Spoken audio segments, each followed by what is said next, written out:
नमस्कार। इस वीडियो में हम सीखेंगे माइक्रोसॉफ्ट एक्सेल 2019 के बेसिक इंटरफेस के बारे में।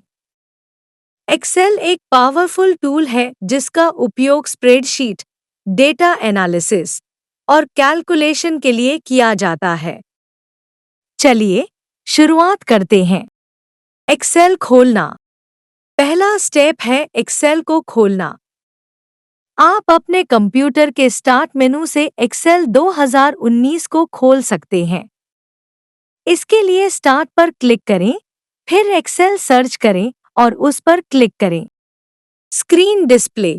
जब आप एक्सेल खोलेंगे तो सबसे पहले आपको एक वेलकम स्क्रीन दिखाई देगी। यहाँ पर आपको कई टेम्पलेट्स और ब्लैंक वर्कबुक का ऑप्शन मिलेगा। एक्सेल की मुख्य विंडो। एक बार जब आप ब्लैंक वर्कबुक खोलते हैं तो आपको एक्सेल की मुख्य विंडो दिखाई देगी। इसे 4 मुख्य भागों में विभाजित किया जा सकता है। रिबन। यह एक्सेल का सबसे महत्वपूर्ण हिस्सा है। इसके माध्यम से आप विभिन्न टूल्स और ऑप्शंस को एक्सेस कर सकते हैं।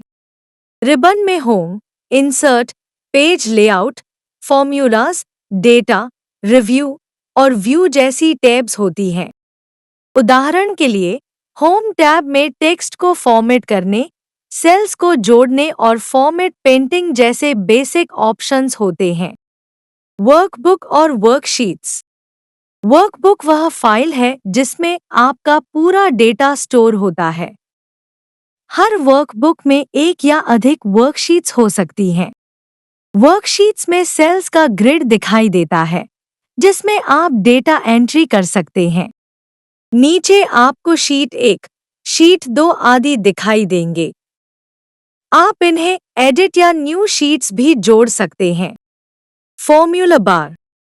स्क्रीन के टॉप पर सेल्स के ऊपर आपको एक लंबी पट्टी दिखाई देगी जिसे फॉर्मूला बार कहा जाता है।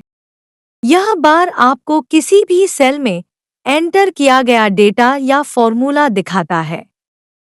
यहाँ आप सीधा फॉर्मूलाज एंटर भी कर सकते हैं। Status bar. सबसे नीचे आपको स्टेटस बार दिखेगा। यह बार आपको एक्सेल की वर्तमान स्थिति के बारे में जानकारी देता है। यहाँ पर आप जूम स्लाइडर देख सकते हैं जिससे आप अपने डॉक्यूमेंट को जूम इन या जूम आउट कर सकते हैं। सेल्स का उपयोग। एक्सेल में डेटा को स्टोर करने के लिए सेल्स का उपयोग किया जाता है। हर सेल एक छोटा बॉक्स होता है जो रोज, पंक्तियों और कॉलम्स, स्तंभों से मिलकर बना होता है। उदाहरण के लिए, सेल एक पहली पंक्ति और पहले स्तंभ के क्रॉस पॉइंट पर होता है। Data entry. आप किसी भी सेल पर क्लिक करके उसमें डेटा एंटर कर सकते हैं।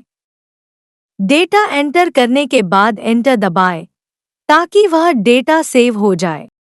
Quick access toolbar. रिबन के बिल्कुल ऊपर टॉप लेफ्ट कॉर्नर में एक छोटी पट्टी होती है जिसे क्विक एक्सेस टूलबार कहा जाता है। यहाँ आप सेव, अनडू और रीडू जैसे ऑप्शंस को देख सकते हैं। इस टूलबार को कस्टमाइज भी किया जा सकता है ताकि आप अपने पसंदीदा टूल्स को यहाँ जोड़ सकें। नेविगेशन और स्क्रॉलिंग। अगर आपकी वर्कशीट बड़ी है तो आप एक्सेल की स्क्रीन के दाएं और नीचे दिए गए स्क्रॉल बार्स का उपयोग करके वर्कशीट के अन्य हिस्सों को देख सकते हैं। इसके अलावा एरो कीज का उपयोग करके आप सेल्स के बीच नेविगेट कर सकते हैं। तो यह था माइक्रोसॉफ्ट एक्सेल 2019 के बेसिक इंटरफेस का परिचय। अब आप जान गए हैं कि कैसे आप रिबन, सेल्स, फॉर्मूला बार और अन्य टूल्स का उपयोग करके अपने डेटा को व्यवस्थित कर सकते हैं। आगे के वीडियो में हम एक्सेल की और भी फीचर्स पर चर्चा करेंगे। तब तक के लिए धन्यवाद।